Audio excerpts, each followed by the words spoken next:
And I think we should start with the most fascinating team because there's so much still in flux. The defending national champion, Michigan Wolverines. Jim Harbaugh is gone. JJ McCarthy is gone. Blake Corum is gone. Roman Wilson is gone. But and about 10 other draft picks. right. But Mason Graham and Kenneth Grant are still there in the middle of your defense. Will Johnson is your number one corner, and pretty much everyone else is number one corner too. Colston Loveland is considered the best tight end in college football.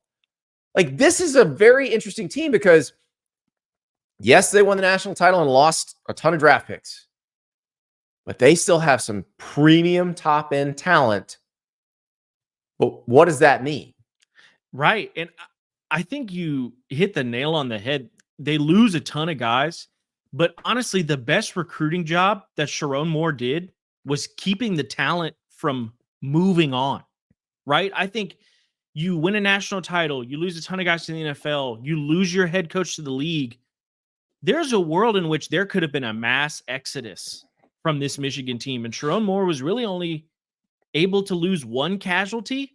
I mean, Keon Sabb goes to Alabama, but other than that, I mean, he did such a good job of retaining the bulk of what was left on this roster. But, you know, you look at the schedule, Andy, it doesn't do them a ton of favors, right? Especially starting off week 2 against Texas. I think that is where you're really going to see what this team's made of. But to your point, Andy, they're strong in the trenches, right? Like, that's still a team that wants to ground and pound and run the football. And yes, you don't have JJ McCarthy, but you do have Alex Orji, and Alex Orji is not afraid to lower his shoulder and run the football. So you liked the power football game last year. I think you're going to see it again.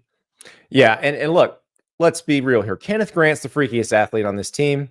No question. Alex Orji, according to the players, is a very close second. And absolutely. So I do think you will see him incorporated into the running game some more. I think also when you elevate Sherrone Moore to head coach, when you elevate the guy who was he was the OC, but he also coached the offensive line, his position group stayed completely intact. And that was the one you were most worried about because they lost so many starters.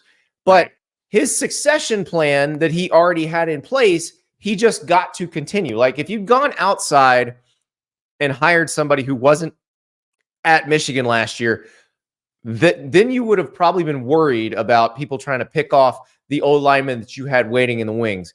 You don't worry about that now. It just goes the way it was always going to go, even if Jim Harbaugh had stayed in that position group.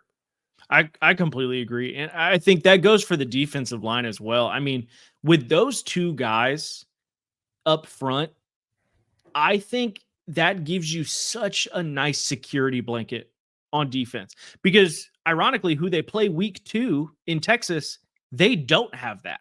Right. They just lost that. They just lost that. So I think Michigan's got a great little safety net of, because the guy, and to your point, the guys that they returned aren't just regular starters. Those are absolute game changers. Those guys are difference makers.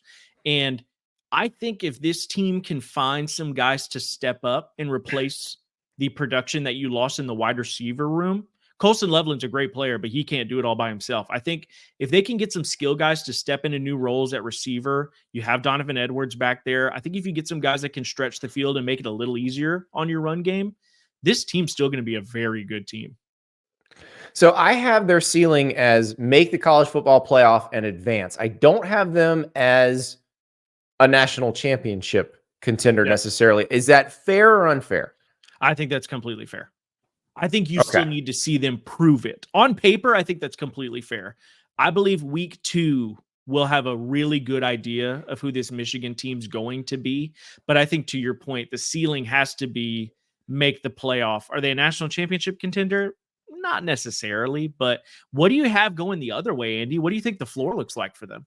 8-4. I still think they're going to be a very good team. The problem is they get Oregon, they get Ohio State, they get Texas. So if you are not, like, if this stuff doesn't come together, if the offense doesn't work the way you want it to, you're going to lose those 3 games and probably one more is the way I'm looking at it. I have it the exact same way. I think that's there's a world in which Michigan could technically start 2-2. You lose to Texas, you get to see USC for the first time in that offense. And if USC gets on you early and you're forced to play catch up football, if you're Michigan, that's not a great sign, especially early on in the season. So I have it the same way. I think the floor is 8-4. Realistically, this is a team that could go 9-3, 10-2, and maybe squeak into the playoff.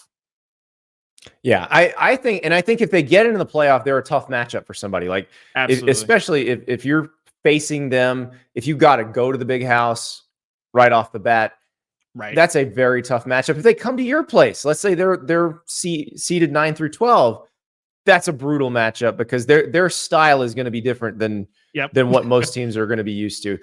So I agree. Before we move on, do you want to watch Michigan in person? Maybe you want to go to that Texas-Michigan game week 2. That's going to be a hot ticket, but you can get it on Game Time. Game Time has every ticket imaginable, sporting events, concerts, comedy shows, you name it. And yes, Texas-Michigan tickets, you can get them. Michigan-Ohio State tickets in the Horseshoe, you can get those. When Michigan goes to Washington, do you want to watch Michigan in Seattle? Do you want to sailgate before that game? You can get it on Game Time. And on Game Time, you can take a look at exactly where your seat would be, know exactly how much it's going to cost all in. Couple taps, that ticket is yours. They're easy to transfer on game day. And if you use the code Andy, $20 off. Excuse me, code Staples, $20 off your first purchase. Terms apply. But use that code Staples for $20 off your first purchase, STAPLES. And they got it all.